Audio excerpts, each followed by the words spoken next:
5 రాష్ట్రాల ఎన్నికలకు సంబంధించి ఫలితాలు వెలువడ్డాయి. అందులో పశ్చిమ బెంగాల్‌లో బీజేపీ, అస్సాంలో బీజేపీ, పుదుచ్చేరిలో బీజేపీ, కేరళలో యూడీఎఫ్, అలాగే తమిళనాడులో ఇంకా ఏ పార్టీ అధికారంలోకి వచ్చిందని మాత్రం తెలియట్లేదు. ఎందుకంటే అనూహ్యంగా డీఎంకే లేదంటే అన్నా డీఎంకే 2 ఆహ్, అధికారంలోకి వస్తాయి. Vijay party key role play చేస్తుందని చెప్పి అందరూ భావించారు. ఆ అంచనాలన్నిటిని తలకిందులు చేస్తూ టీవీకే విజయ్‌కి సంబంధించినటువంటి టీవీకే పార్టీ 108 స్థానాలలో అసెంబ్లీ స్థానాలలో గెలుపొందింది.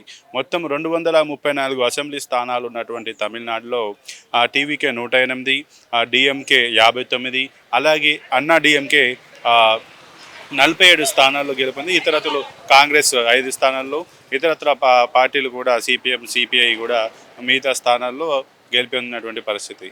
ఇక విజయ్ పార్టీ అధికారంలోకి వచ్చింది. ఆయన సీఎంగా ప్రమాణం స్వీకారం చేస్తాడు. యాక్చువల్గా నిన్న గురువారం రోజు ఉదయం 11:30 విజయ్ సీఎంగా ప్రమాణ స్వీకారం చేయాల్సినటువంటి పరిస్థితి ఉండేది. అలాగే దానికి సంబంధించిన ఏర్పాట్లు కూడా పూర్తయ్యాయి.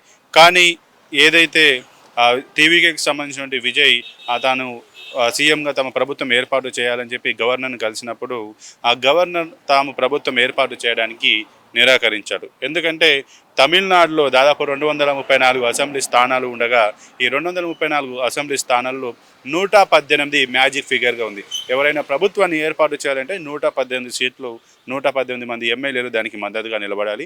అప్పుడే ఆ పార్టీ అధికారంలోకి వస్తుంది తమిళనాడులో.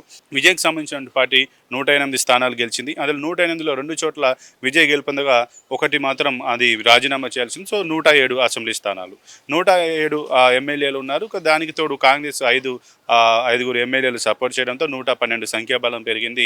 కానీ ఇంకా కూడా 6 స్థానాలు, 6 ఎమ్మెల్యేలు టీవీకేకి తక్కువగా ఉన్నారు. ఈ నేపథ్యంలో టీవీకే తమ యొక్క పార్టీని ప్రభుత్వాన్ని ఏర్పాటు చేయడానికి గవర్నర్ కోరినప్పుడు మీరు ఒక బల నిరూపణ చేసుకోవడానికి 118 మ్యాజిక్ ఫిగర్కి తక్కువ ఉంది కాబట్టి మీరు ప్రభుత్వాన్ని ఏర్పాటు చేయడానికి వీల్లేదు అని చెప్పి కూడా గవర్నర్ అయితే చెప్పినటువంటి పరిస్థితి. ఈ నేపథ్యంలో ఇటు డిఎంకే, అన్నా డిఎంకే కూడా ఈ 2 పొత్తు కలిసి ఈ 2 పళనిస్వామి సీఎం అవుతాడన్న వార్తలు కూడా తమిళనాట బాగా చర్చనైతే అందుకున్నటువంటి పరిస్థితి. దానికి అనుగుణంగానే అన్నా డిఎంకేకి సంబంధించినటువంటి ఎమ్మెల్యేలను కూడా ఒక రిసార్ట్లో కూడా పెట్టి వాళ్ళను రిసార్ట్లోనే రాజకీయం చేస్తున్నారు. అలాగే డిఎంకేకి సంబంధించి స్టాలిన్ కూడా బయటకు వచ్చి మేము విజయ్ ప్రభుత్వం ఏర్పాటు చేయడాన్ని అడ్డుకోము అని చెప్పి 6 నెలల టైం ఇస్తామని చెప్పినప్పటికీ కూడా వెనుక నుంచి మాత్రం ఆయన కూడా తన యొక్క క్యాంపు రాజకీయాలను చేస్తున్నటువంటి పరిస్థితి. ఇటు అన్నా డిఎంకే కూడా ఈ 2 పొత్తు పెట్టుకొని మీ ఇతర పార్టీల యొక్క మద్దతుతోటి అవి కూడా ప్రభుత్వాన్ని ఏర్పాటు చేస్తాయన్న ఒక వార్తలు కూడా ఇప్పుడు తమిళనాడు మాత్రం తీవ్రంగా చర్చలోకి అయితే వస్తున్నటువంటి పరిస్థితి. మరి టీవీకేకి అధికారంలో వచ్చి ప్రభుత్వాన్ని ఏర్పాటు చేస్తుంది అని అనుకున్నటువంటి వారి ఆశలు కూడా ఇప్పుడు ఆవిరైనటువంటి పరిస్థితి. మరి ముఖ్యంగా ఈ నేపథ్యంలో ఎందుకంటే ఎలక్షన్ రిజల్ట్స్ వచ్చి 3 నుంచి 4 రోజులు అయిపోయాయి.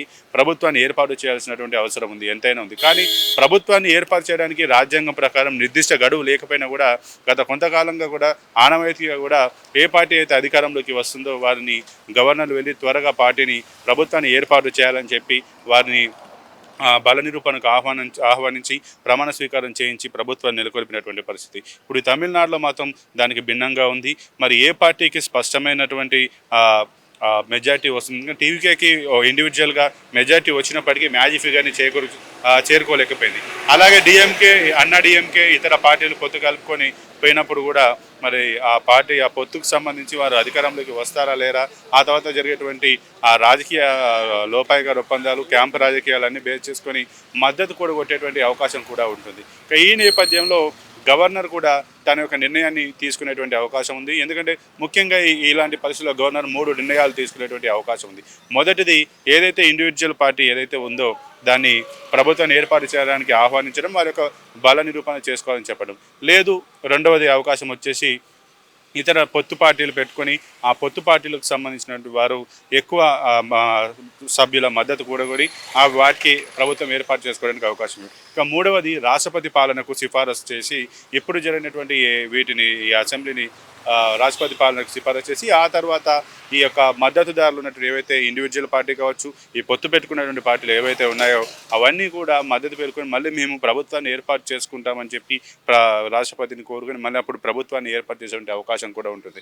ఈ మూడు అంశాలు అయితే గవర్నర్ తీసుకునేటువంటి నిర్ణయాలుగా మనకు కనబడుతున్నాయి. కానీ ఒకవేళ అన్నా డిఎంకే కనుక పొత్తు పెట్టుకుంటే మాత్రం తమ పార్టీకి చెందినటువంటి 107 మంది ఎమ్మెల్యేలు రాజీనామా చేయాలి అని చెప్పినట్టుగా కూడా విజయ్ తన యొక్క పార్టీకి సంబంధించి ఆ ఎమ్మెల్యేలకు చెప్పినటువంటి పరిస్థితి. ఇప్పుడు ప్రస్తుతం చూస్తే మాత్రం తమిళనాడులో మళ్ళీ ఎన్నికలు వస్తాయా? ఇప్పుడు జరిగినటువంటి ఎన్నికలు మళ్ళీ రద్దయి మళ్ళీ జరిగేటువంటి అవకాశం ఉందా? దానికి ఆ పార్టీలు సిద్ధంగా ఉన్నాయన్నటువంటి చర్చ కూడా జోరుగా సాగుతుంది. ఏదేమైనా తమిళనాడులో విజయ్ సీఎం అవుతాడు అనుకున్నటువంటి ఏదైతే పరిస్థితి వచ్చిందో అది కాస్త ఆలస్యం అవుతుందా, లేదంటే నిజంగా ఈ యొక్క అన్నా డిఎంకే పొత్తు కూటమిగా ఏర్పడి పళనిస్వామి సీఎం అవుతాడా, లేదా వేరే రాష్ట్రపతి పాలన వచ్చేటువంటి అవకాశం ఉందా, లేదా మొత్తానికి ఎలక్షన్స్ మళ్ళీ రిపీట్గా జరిగేటువంటి అవకాశం ఉందనేటువంటి అంశాలు అయితే తెరపైకి వస్తున్నాయి. మరి చూడాలి భవిష్యత్తులో రానున్నటువంటి రోజుల్లో ఏ పార్టీ అధికారంలోకి వస్తుంది, టీవీకేకి గవర్నర్ అనుమతించి బల నిరూపణ చేసుకునేటువంటి అవకాశం కల్పిస్తారా, లేదంటే అన్నా డిఎంకే పొత్తు పెట్టుకొని వాళ్ళు అధికారంలోకి వస్తారా, లేదంటే రాష్ట్రపతి పాలన వస్తుందనేది మాత్రం మనం వేచి చూడాల్సినటువంటి పరిస్థితి ఉంది.